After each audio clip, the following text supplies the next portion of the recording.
Voidheads, written by Chris Kelso, narrated by Kelby Losack. 1. You had this dream about how it would cut you, so clean like a laser, and tender, and you fed in your slender arm, and it sucked and enveloped. You paused when you got to the elbow, heard the wall groan, a single crack forming, splintering concrete, veining northwards. You looked at your friends for reassurance, found none. No amount of drink would take the edge off. You tried to smile and enjoy. Truth was, you weren't ready.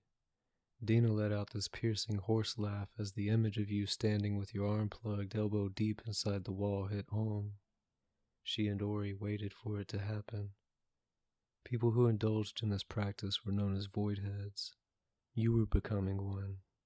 You couldn't feel it. You just felt weird.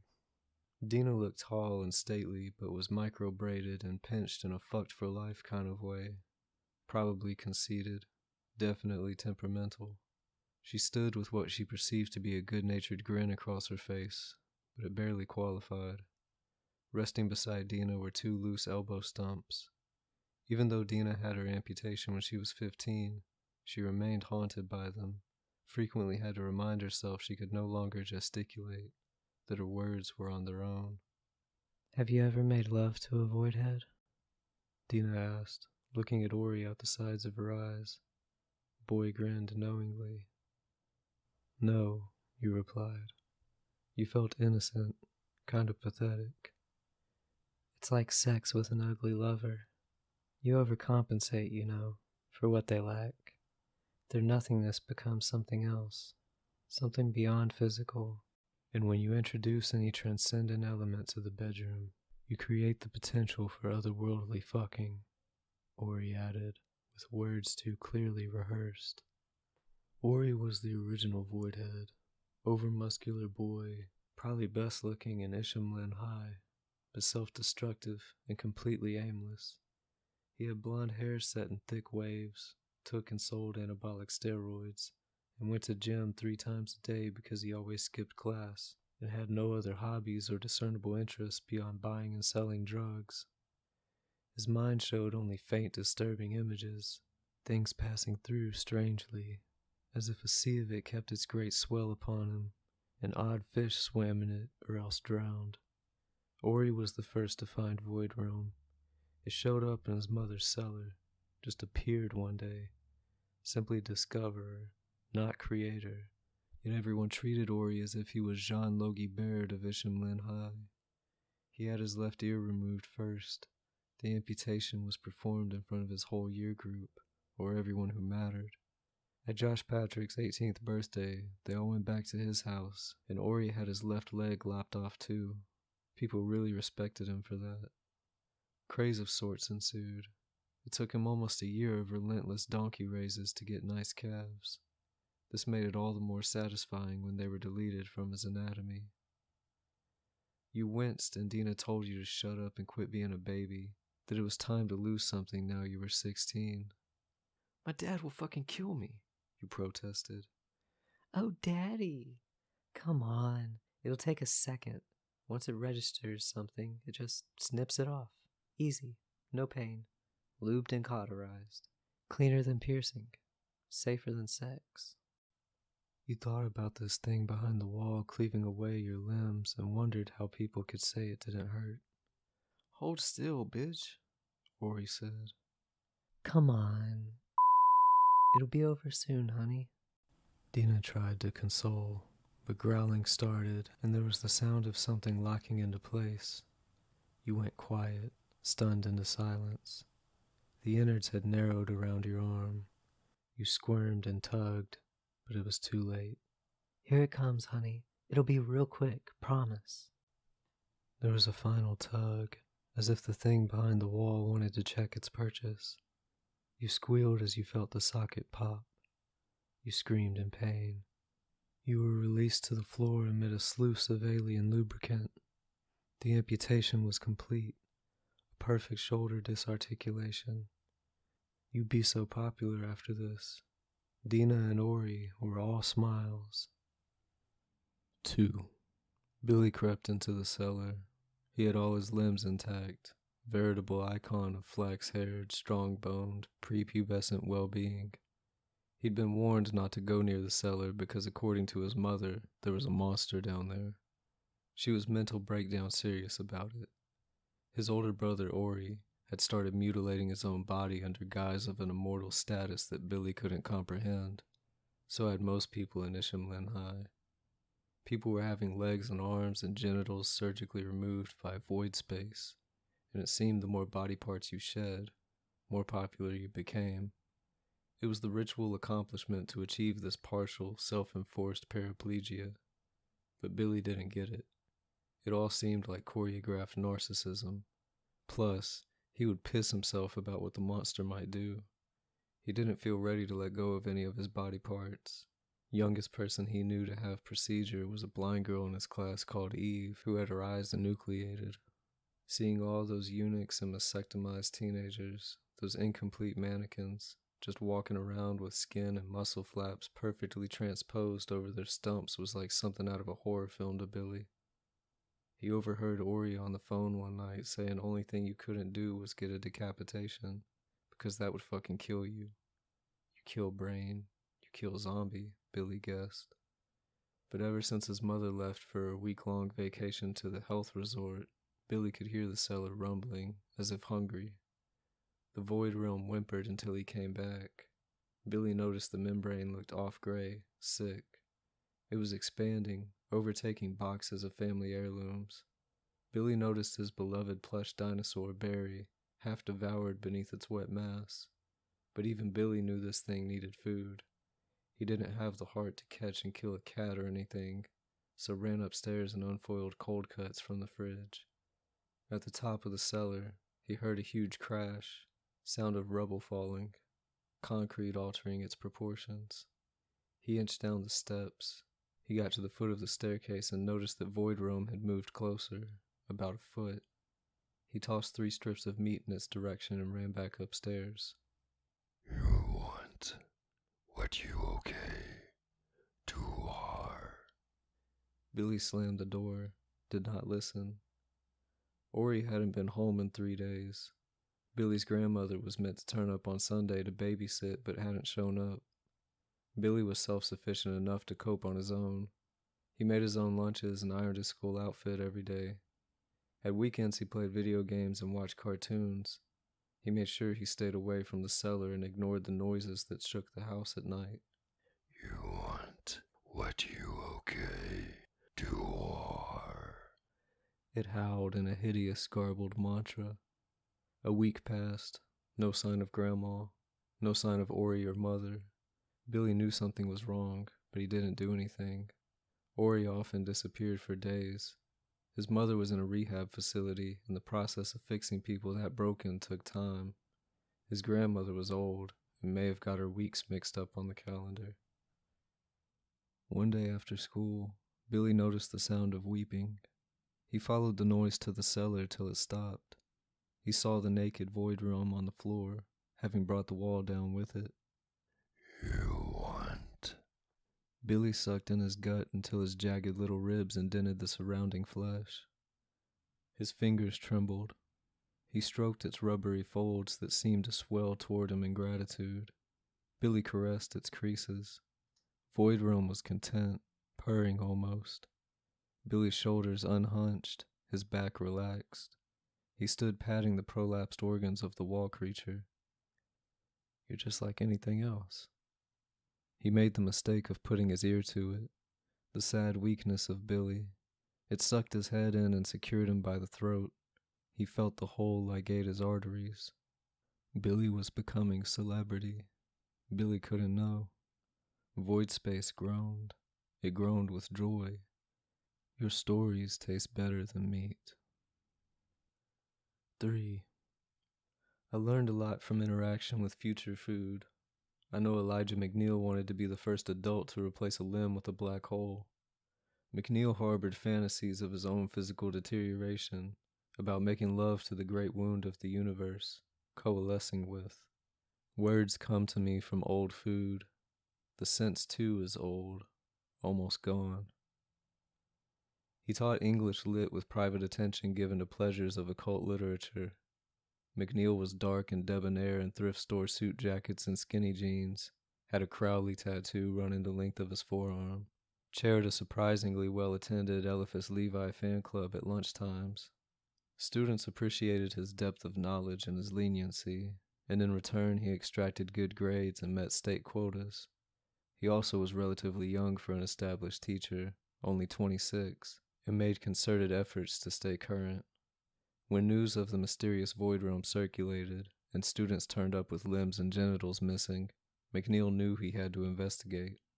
He accepted it straight off as this radical new microgenerational phenomenon, akin to punk, body modification, or social media.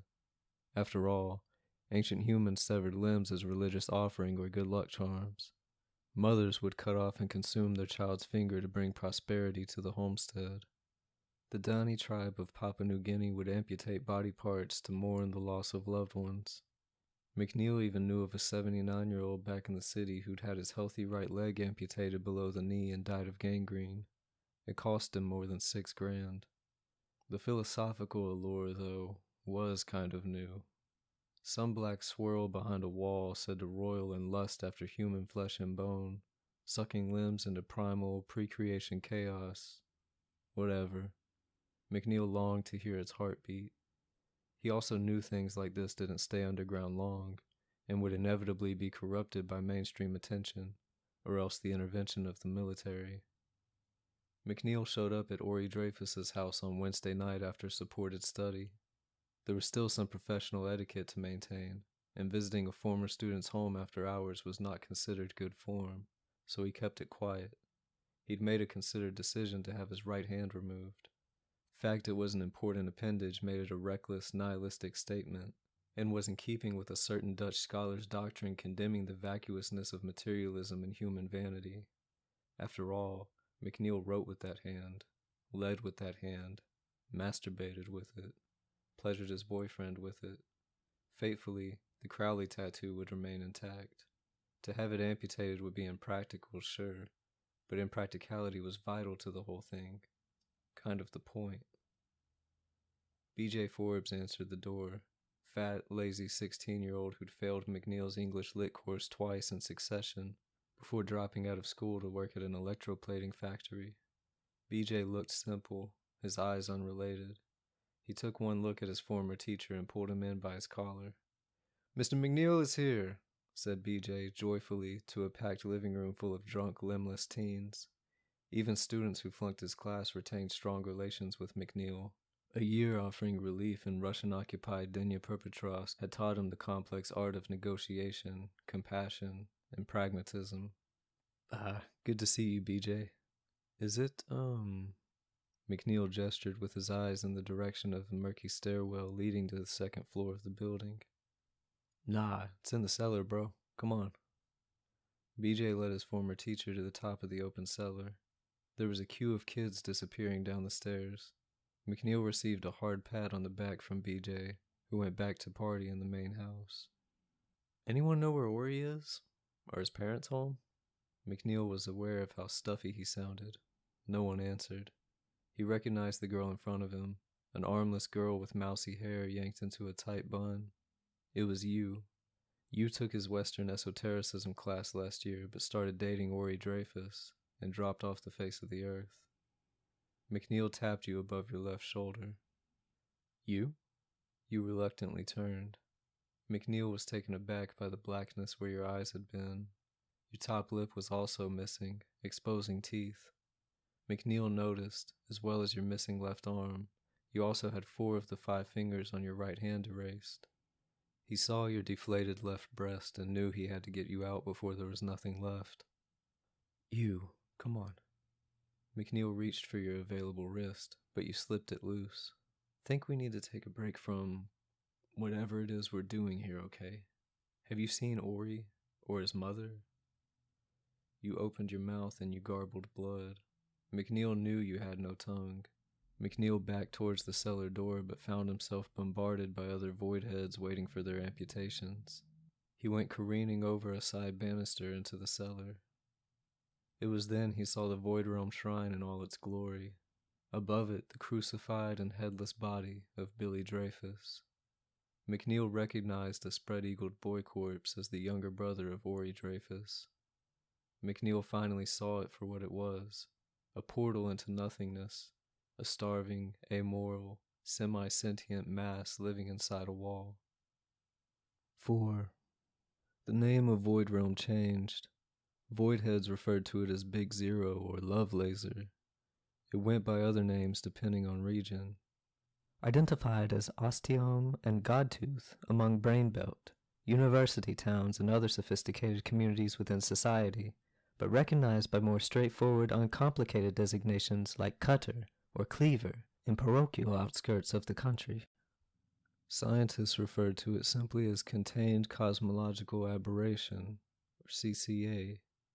Theories about its origins were wide and varied, mythologized by skeptics and partisans alike, none of them ever establishing the true nature of the phenomenon. Dina hooked her prosthetic hand around the locker latch and tugged it open. She extended both prostheses forward in an attempt to retrieve her books, but she hadn't quite mastered her silicone fingers and dropped the books. Dina knelt to pick them up but saw Saunderson Worth. He smiled and picked up Dina's books. "Want me to carry these to your next class?" Dina nodded, nervously rubbing her neck. She noticed Saunderson eyeing her prosthesis with a sparkle of arousal in his eye. Certified Voidhead. Little did he know, Dina was disgusted by her amputations. After seeing her best friend corrupted and literally consumed by Void Realm, she had reassessed her lifestyle. She no longer wanted to be a fetish object. "So, what are your prosthetics made of?" "Just standard carbon fiber." "Oh, cool." Dina stopped in the middle of the corridor. She looked at Saunderson Worth with suspicion. Sensing she was about to give him the brush off, Worth asked if she was going to supported study after school. "I know it's weird since McNeil has been back from Big Zero, but I figured some good company would make the torture pass quicker, you know?" "Listen, man, you seem really nice or whatever, but I think I know what you're after." "Oh, you do?" Worth's eyebrows raised playfully. "Yeah, and I don't think I can give you what you want. I'm sort of reappraising my whole stance on stuff." "Well, what exactly do you think I want from you?" "You want a broken doll to play with." "I wouldn't have put it like that." "Yeah, and see, thing is, I'm totally over it, you know? I idolized that thing for 2 years. Idolized Ori for longer." "I'm not looking for a doll or a dummy or whatever. I don't idolize Big Zero. I'm not a Voidhead. I mean, it's cool, sure. I've thought about it, but do you see any missing limbs on me?" Dina took a step back, eyed the boy from the peak of his big black head to the base of his shabby sneakers. "No. If I was so into it, don't you think I would have had some amputations myself?" I guess so. In supported study, McNeil looked drawn and colorless. Everyone knew he'd been drinking. There were rumors his relationship was ending. Explanation as to why he had experienced such a monumental and sudden breakdown was less clear. Kids knew he'd been at Ori Dreyfus's house 2 weeks ago, saw him running and screaming like a deer from the cellar, that he'd ran before any amputation could occur, although the chasm had clearly extracted something hidden, vital, and internal. McNeil was once a well-maintained man, vascular and human good-looking, with rosary beads around his wrists and rings embellishing every finger. He had niche interests and passion for his job. Now he was so skinny and pale and overtired that colleagues speculated. McNeil wouldn't talk about what he saw, and was insistent on returning to work after only a few days off. He had nothing else.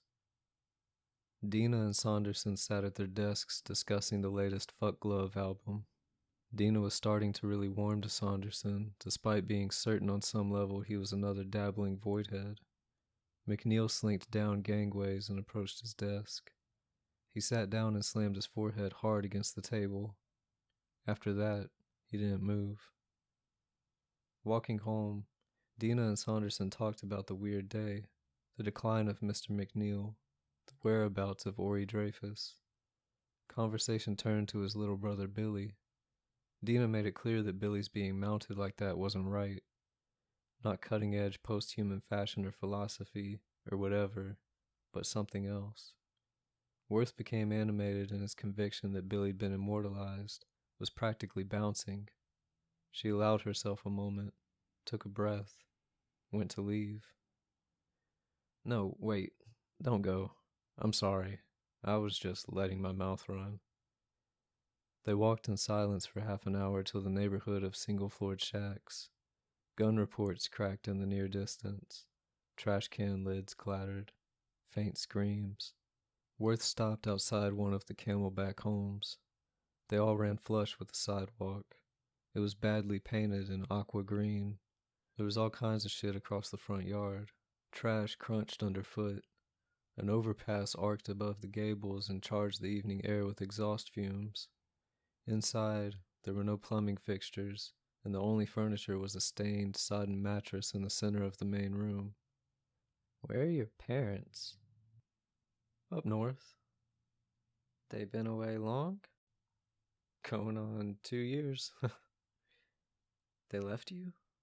He was originally from somewhere upstate, but had maybe ran away from home and taken up residence in an abandoned shotgun shack in the Raccoon district of Isham Lynn. Saunderson turned suddenly, startling Dina. His eyes were pooling.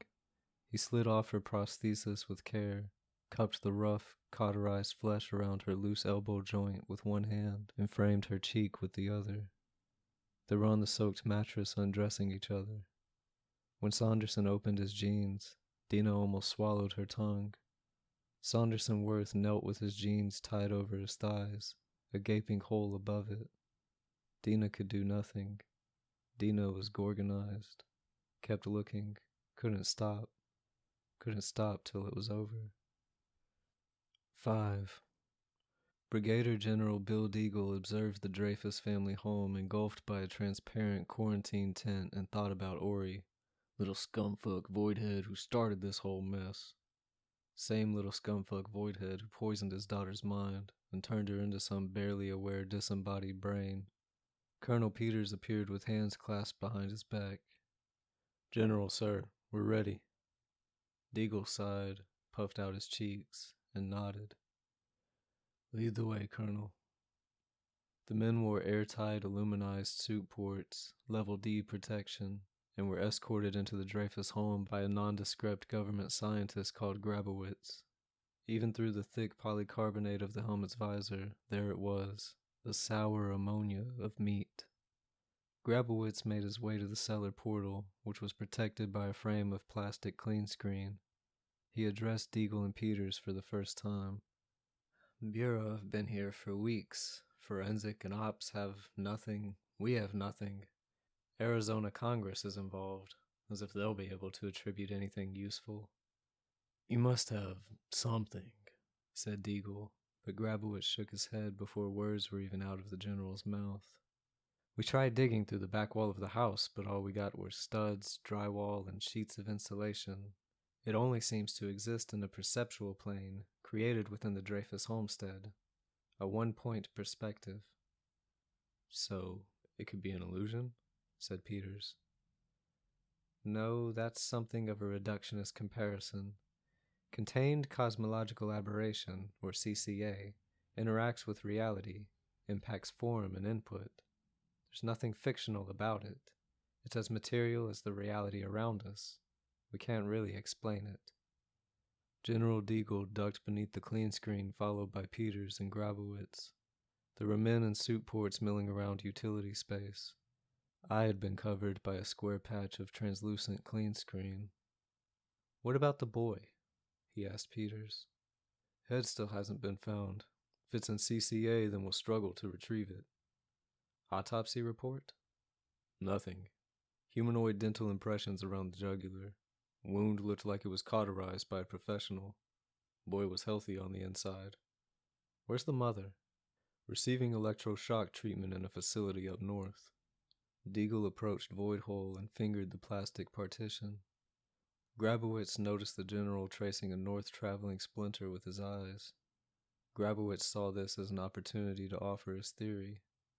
The crack acts as a kind of, sexual access point. Something to be rubbed and stimulated into arousal by foreplay. Colonel Peters gave Grabowitz the side-eye. Have you listened to yourself lately? My boyfriend happens to love it when I engage in conjecture. Fascinating. There's this 18th century case study. Britt makes a trip to France to ask this specialist surgeon to remove his leg. Doctor refuses, and the man holds him at gunpoint, makes him perform the operation. Man said his leg was an invisible obstacle to his happiness. That's what Voidhole does. It removes obstacles. Suddenly there was commotion. Unauthorized personnel invading the quarantine zone. Deagle and Peters ran out of the cellar, where a boy without a suit port was wrestling with 2 government scientists. It was Ori Dreyfus. A few months before we discovered Voidhole, Ori asked Dina and me to do some role-playing, where we hid our legs under a towel to give the appearance of having below-knee amputation. He even made his own scrapbook, turning celebrities like Marilyn Manson and Charlize Theron into amputees. I had loved him since we were kids. Dina felt like the only friend I ever really had. I figured we were just experimenting. I didn't want to come off as a prude. 6. Ori sat opposite a plainclothes police. He'd been standing in silence for around 8 minutes. His stare was an endurance test most failed, but it didn't bother Ori. Vortex upon vortex, mannequin against mannequin. Finally, General Deagle entered. Plainclothes unfolded his arms and spoke. Mr. Dreyfus, this is General Deagle. I believe you knew his daughter. Ori nodded. General sat and Plainclothes sat beside him. They were both facing Ori. Where have you been? Deagle asked. Around? Ori shrugged. You've been missing for a month. You know your little brother is dead. You know what condition my daughter is in. I know all about it. Oh, you do? See, that's what I find so incredible about all this. How a brain-fried voidhead could have any idea what's going on. I didn't kill Billy. I didn't make your daughter come into the cellar that night. Where have you been, Ori? Plainclothes asked. A wonderful place. I've been to reality. Explain. I've been behind the wall. Every time I speak in this language, it physically hurts me. How did you get in? It needs to grant you access. And it deemed you to be one of a privileged few. That's right. Why? Because I'm strong. I have a fluid mind. Because I have access to other bodies. Because there's nothing I wouldn't do for it. Like offer up your little brother. Told you I had nothing to do with that. Just a happy accident is all. I'm incredibly proud of him. Why did you come back, Ori? Why were you trying to get back to the cellar? I wanted to ask it something. Oh yeah? What? I wanted to ask when he'd be among us. Who? I'm really tired. I need a break. You mean the CCA? What? No, the void has a body, like you or me, only better. He eats emptiness, is emptiness, cannibalizes.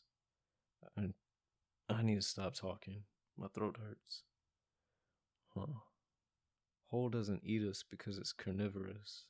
It's performing a procedure. It's replacing the corporeal with dark matter. No, I really need to stop. Ori's voice trailed off to a pathetic whine. Okay, I've had enough of this, Deagle said. 7. Saunderson Worth. I should have been born without my dick. I obsessively think, this dick shouldn't be there. My brain perceives my body without a dick. I can be talking to someone, then out of the blue, I'm just not able to focus on words coming out of their mouth because I'm thinking about my dick and wishing it wasn't there. I might be dozing on a recliner and I get this weird feeling around my lower abdomen, feeling that that's where it needs to be off. Back in downtown Isham-Lynn, there were lots of amputees around, war vets and the like. I vividly remember seeing a man being pulled from a streetcar with bloody bandages over his groin, and I remember thinking, I wish that were me. I read once that some 49-year-old man who could not access void hole amputated his own penis, following instructions that he had obtained from a retired doctor. It is not uncommon for amputee fetishes to transform into an acute case of eroticized genital mutilation, they tell me. I refuse to feel weird about this. 8. McNeil stood at the gravesite, trembling. Adults mourned openly. The young were unemotional. As the small coffin went into the ground, McNeil heard wailing from the Deagle family. McNeil thought about how much of you there was left to bury. There was no sign of Dina or Ori among the mourners. Saunderson Worth had been grinning ear to ear throughout the eulogy. McNeil was losing weight every day. His bracelets and rings no longer fit. B.J. Forbes jogged across the lawn in his factory overalls. Saunderson Worth tugged at the crotch of his trousers, leaned into B.J. Forbes a while. McNeil could hear their conversation, but could make no sense of it. We should dig up when? B.J. asked. B.J. Forbes had a lacerated pinky, but it wasn't enough for any in-crowd to fully accept him. B.J. was an insecure schlub with a childish sense of humor and no A-game. His job at the electroplating factory meant he always had the unsightliest dermatitis and frequently stank of potassium cyanide. He'd always been in love with Dina, ever since they were little kids. It was hard for him to watch Saunderson obliterate her the way he did. It was midnight. Saunderson was waiting with a shovel as BJ arrived. Take this. You need exercise. BJ took the shovel and looked at your marker. He paused before he stuck the cutting edge of blade into soft ground. A hooded figure watched the boys from behind some trees. McNeil's physical state had deteriorated exponentially since your funeral earlier that day. While he felt no physical pain, void infection had seized his immune system. He was now some crumbling, hunched monstrosity who could barely keep himself upright. Cataracts were eclipsing his sight. He shambled around as reverse verses of unlanguage resounded in his ears and filled the insides of his eyelids with relentless spools of alien symbols. BJ stopped digging to wipe a driblet of sweat from his wide brow. He was hyperventilating now, exhausted. He saw Saunderson's crotch shuddering. Hey, does anyone else feel shitty about... He gestured to your open grave. Why? Well, wasn't she our friend or whatever? Forbes, I swear you are such a fucking complete dope. What do you think all teenagers want?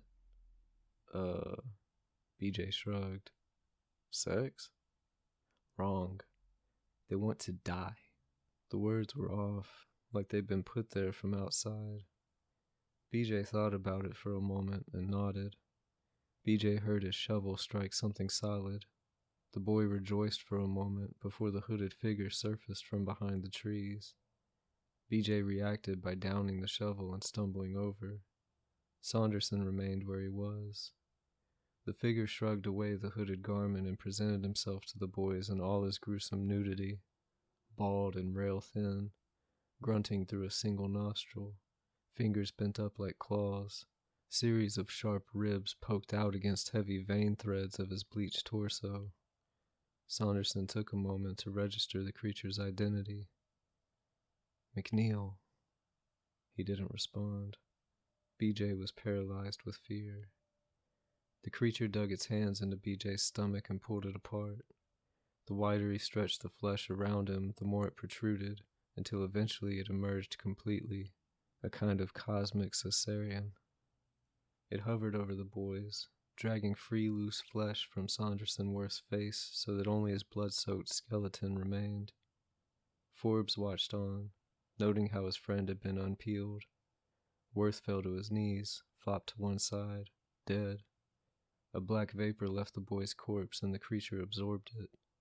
It locked onto the sniveling B.J. Forbes and sucked at his throat until his head detached and rolled down a slight incline. After consuming your remains from the gravesite, it reinserted itself into McNeil, who now moved with a reinvigorated fervor. He felt the remnants of Saunderson Worth hit his bow and stimulate his withered genitals. McNeil felt whole again. Full cycle. Nothingness felt material. Rocket fuel. 9. Ori stood shirtless, his neck and deltoid still packed with quivering muscle, despite cutting out his workout routine altogether. Even though he'd been consigned to a wheelchair, Ori seemed full of purpose as he filled up vials from bags of his own infected black market blood. He turned to the headless body of his little brother Billy and smiled.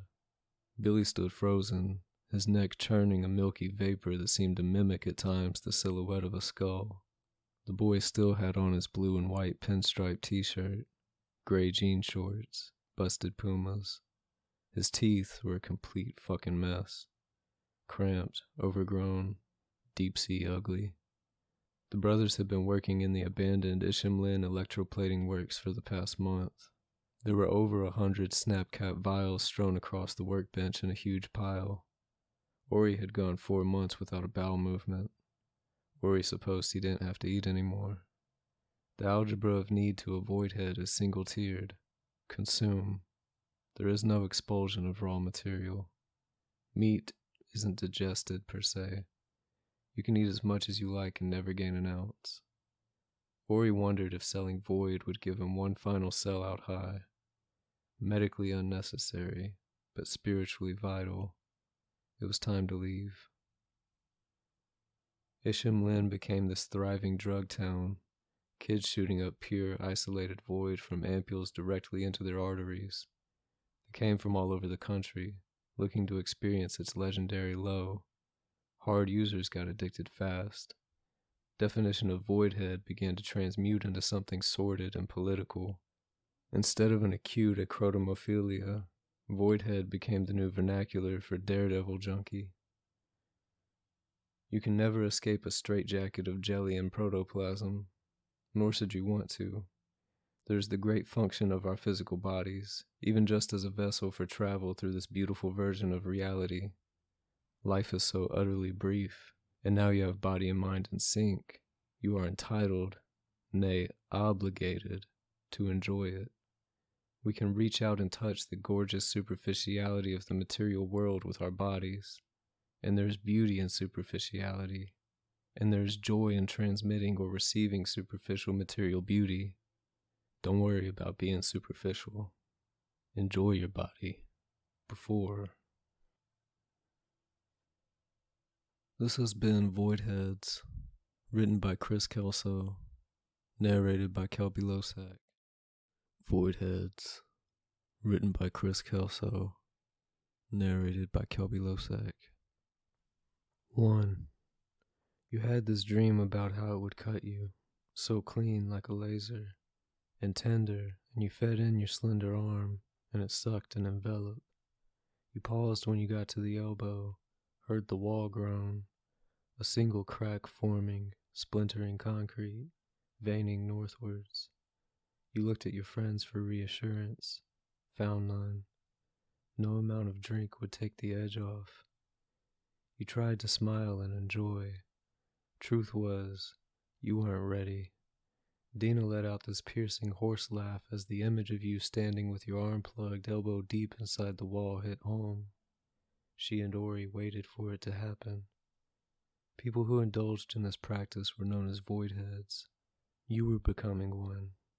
You couldn't feel it. You just felt weird.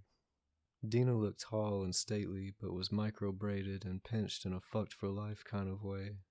Probably conceited. Definitely temperamental. She stood with what she perceived to be a good-natured grin across her face, but it barely qualified. Resting beside Dina were 2 loose elbow stumps. Even though Dina had her amputation when she was 15, she remained haunted by them, frequently had to remind herself she could no longer gesticulate, that her words were on their own. Have you ever made love to a voidhead? Dina asked, looking at Ori out the sides of her eyes. The boy grinned knowingly.